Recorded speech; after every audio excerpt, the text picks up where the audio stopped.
Il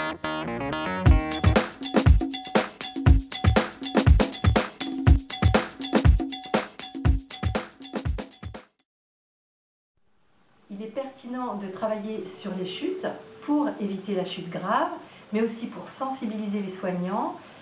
Pour nous, il a été important de travailler sur la chute parce que c'est l'une des raisons en fait, qui freine le maintien à domicile et le retour à domicile des personnes fragiles, d'une part.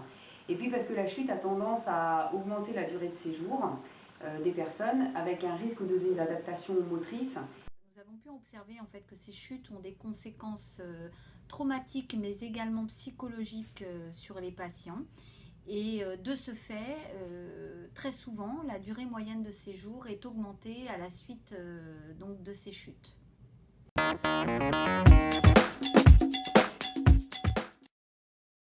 Ce que j'ai appris, c'est que bien que nous ayons des bonnes analyses des chutes à l'instant T, nous ne faisons pas de réévaluation et d'analyse approfondie des chutes en systématique. Le travail nous a permis, par les audits, de se rendre compte que notre prise en charge n'était pas systématisée, malgré le fait qu'on avait accès à tous les professionnels concernés dans la prévention des chutes. On a donc mis en place des outils pratiques, des outils de synthèse, afin de permettre à tous les professionnels concernés de prendre en charge les patients et afin qu'il n'y ait pas d'oubli et que le patient soit pris en charge dans sa globalité. Cette démarche m'a permis de mieux comprendre l'utilité des outils utilisés comme les audits et les indicateurs, puisque nous avions une grosse déclaration de chute dans l'établissement. Nous avons, grâce aux audits, pu faire émerger des actions et avancer sur le projet. Alors, en travaillant sur ce projet, on s'est rendu compte que la chute était vécue comme une fatalité, que s'il n'y avait pas une prescription de contention, les équipes ne mettaient pas particulièrement d'actions en place. Depuis qu'on a commencé à travailler sur ce projet, les équipes ont mis en place des petites actions du quotidien, comme mettre une veilleuse la nuit, adapter l'environnement, mettre la sonnette à portée de main. Toutes ces petites choses ont été mises en place qui permettent de limiter les chutes. La campagne chute menée par l'ARS a réellement favorisé un dynamisme institutionnel et a favorisé également une meilleure analyse des chutes au sein de notre établissement. Ça nous a permis durant la phase pilote de s'apercevoir que notre grille d'évaluation n'était pas pondérée, ça minimisait le risque de chute. Et donc effectivement, on se retrouve maintenant à avoir des déclarations plus importantes, puisque notre grille n'était pas pondérée avant.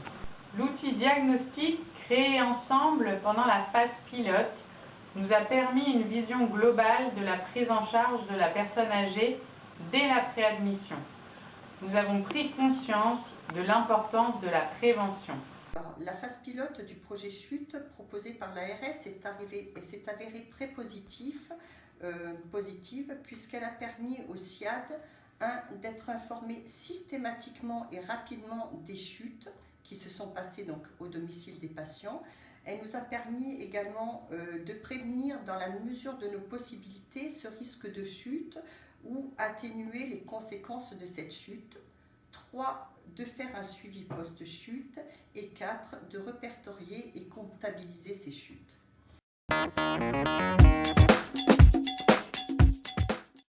Les conseils que je donnerais à un collègue qui souhaite travailler sur la gestion du risque de chute est de s'accorder du temps, c'est-à-dire d'être organisé pour pouvoir anticiper et respecter le calendrier.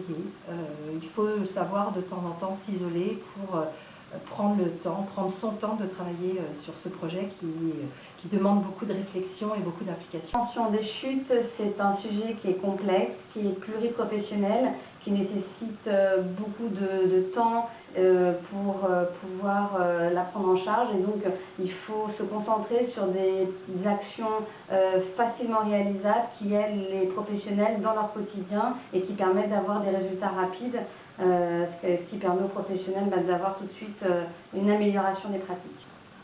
L'implication d'une équipe pluridisciplinaire est importante pour porter le projet et permet une remise en question de nos pratiques. Et ainsi travailler avec les familles sur l'intérêt du risque de chute et les conseils qu'on peut donner aux familles régulièrement afin de faciliter l'hospitalisation du patient, éviter ces chutes, notamment lors de l'hospitalisation, mais également au retour à domicile pour permettre aux patients de rester plus longtemps à domicile.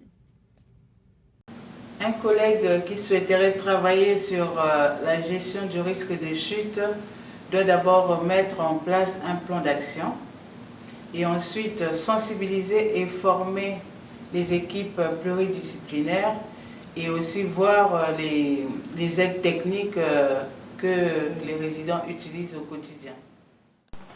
Le conseil que je donnerais à un de mes collègues, s'il voulait intégrer le projet chute, est de réaliser une étude économique d'une chute grave qui permettait de prendre conscience aux soignants de l'impact et du réalisme de ce projet.